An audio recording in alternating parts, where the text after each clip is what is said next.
ọlọ́jọ́ ìbí okú ọdún o ọlọ́jọ́ ìbí okú ọdún o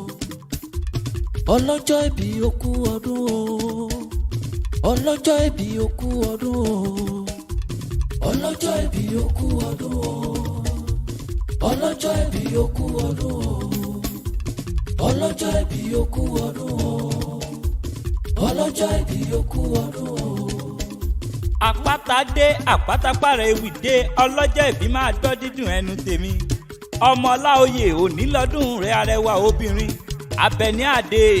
Tèmítáyọ̀ ọmọ Mọdákẹ́kẹ́ akọ̀ráyè ọmọ ogun tẹ̀lúdú ọmọ akin lójú ogun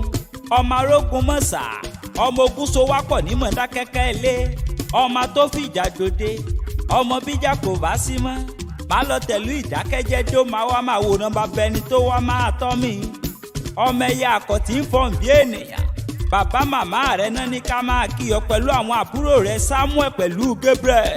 ọdọọdún báyìí là ń róródún ọdọọdún là ó máa rí ọtọ ó máa yan fanda níwájú àbínú ẹ̀ ní happy birthday to you and we all wish you long life and prosperity.